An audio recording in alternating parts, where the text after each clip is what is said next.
자, 여러분. 협상 테이블에 딱 앉기 바로 직전. 스스로에게 이런 질문 던져본 적 있으신가요? 진짜 딱 어느 선까지 양보하고 자리를 박차고 일어날 것인가? 놀랍게도 정말 수많은 사람들이 이 질문에 명확하게 대답하지 못한 채 협상에 들어가곤 합니다. 대부분은 그저 최대한 좋은 결과를 얻었으면 좋겠다라고 생각하죠. 하지만 여러분, 그건 희망사항이지 절대 전략이 아닙니다. 내 한계가 어디인지 정확히 모른 채 협상을 시작하는 건 나침반도 없이 바다로 나가는 거나 마찬가지거든요. 그래서 오늘 우리는 이 질문에 대한 아주 명확하고 날카로운 답을 찾아내는 체계적인 방법을 같이 알아보려고 합니다. 일단 이 개념부터 확실히 잡고 갈게요. 방금 말씀드린 그 한계선을 전문 용어로는 유보 가격, 즉 reservation price라고 부릅니다. 우리가 협상에서 받아들일 수 있는 절대적인 최소한의 결과이자 더 이상은 절대 타협할 수 없는 최종 결렬 지점을 뜻하죠. 수많은 협상이 실패로 끝나거나 한쪽의 눈덩이 같은 손해를 떠안는 이유가 뭘까요? 아주 간단합니다. 협상가들이 사전에 이 결정적인 마지노선을 그어놓지 않았기 때문이에요. 이 튼튼한 기준선이 없으니까 상대방이 조금만 압박해도 훅 흔들리고 결국 감정에 휩쓸린 결정을 내리게 되는 겁니다.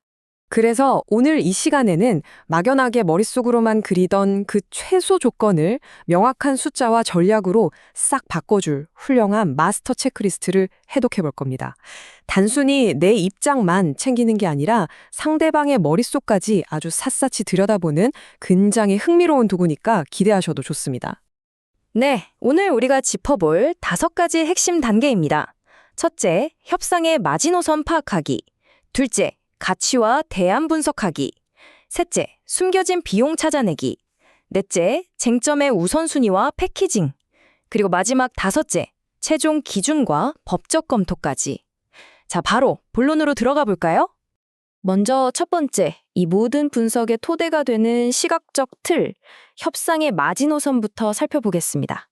화면을 보시면 이 체크리스트의 로드맵이 등장하는데요. 이 표의 상단이 진짜 핵심입니다.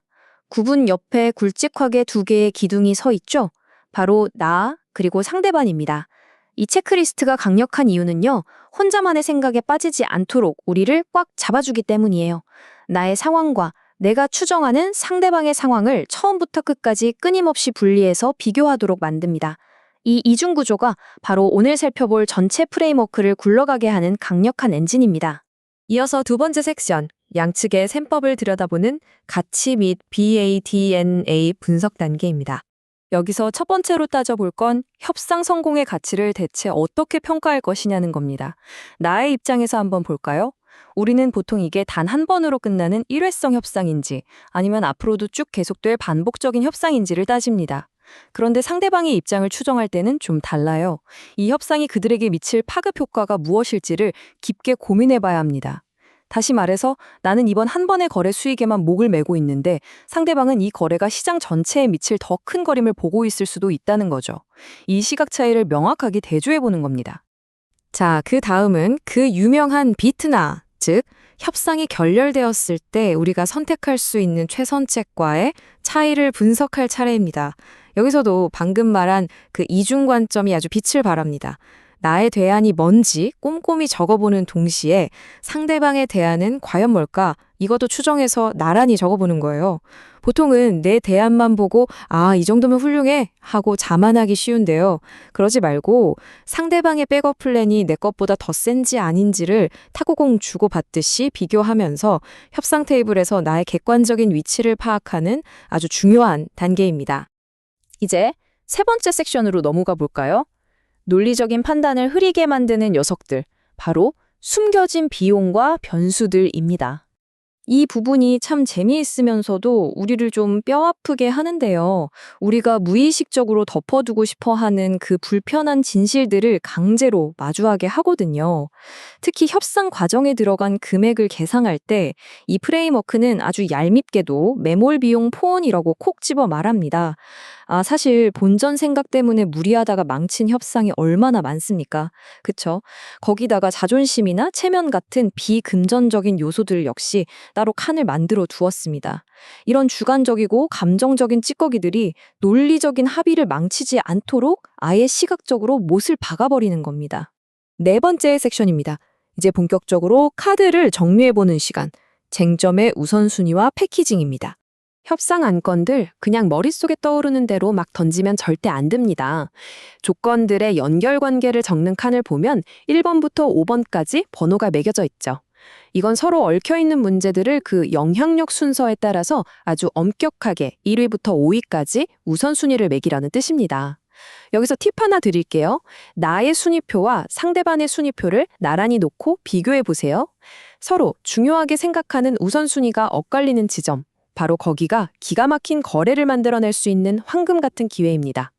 그리고 여기서 진짜 결정적으로 중요한 포인트가 나옵니다.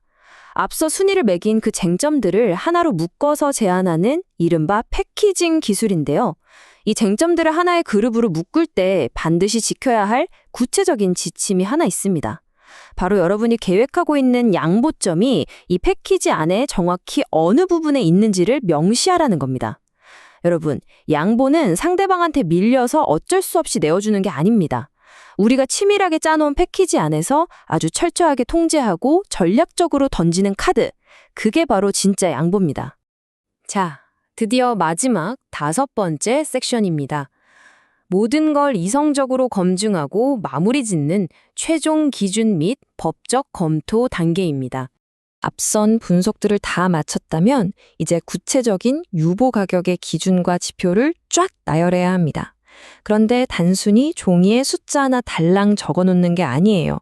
교환할 수 있는 쟁점과 조건들이라는 구체적인 형태로 지표를 만들어야 합니다. 그리고 여기서 또 한 번 점검. 이 최종 기준 안에 아까 말한 나의 양보점이 명확하게 포함되어 있는지 확인하셔야 합니다. 내가 내어줄 수 있는 카드를 나의 최종 방어선에 단단히 묶어두는 아주 필수적이고 핵심적인 작업이니까요. 그렇게 유보 가격이 딱 산출되었다면, 잠깐만요. 진짜 마지막으로 하나만 더 짚고 갈게요. 바로 법적인 평가입니다. 우리가 공식적인 합의문까지 써야 하는 사안인가? 그리고 가장 중요하게 지금 오가는 이 교환 조건들이 근본적으로 합법적인가? 아무리 조건이 환상적이라도 실무적, 법률적 리스크 한 방이면 다 무너지는 거잖아요? 경찰서 조사실에서 뵙게 되는 건 절대 훌륭한 협상 결과가 아니니까요. 그쵸? 자, 어떠셨나요? 오늘 우리는 단순하게 계산기나 두드리는 게 아니라 양측의 입장, 가치, 대안, 숨겨진 매몰 비용, 그리고 나의 치밀한 양보점까지 체계적으로 도식화해보는 마스터 프레임워크를 쫙 훑어봤습니다. 마지막으로 여러분께 묻고 싶습니다. 협상 테이블 양쪽의 입장을 이렇게까지 집요하고 철저하게 매핑해본 경험이 여러분의 다음 협상 준비를 과연 얼마나 강력하게 바꿔놓을까요? 장담하건대 완전히 다른 게임이 될 겁니다. 다음번 협상 테이블에 앉기 전에는 반드시 여러분과 상대방의 명확한 최종 결렬 지점을 먼저 낱낱이 계산해 보시길 강력히 권해드립니다. 이상으로 오늘의 핵심 분석을 마치겠습니다.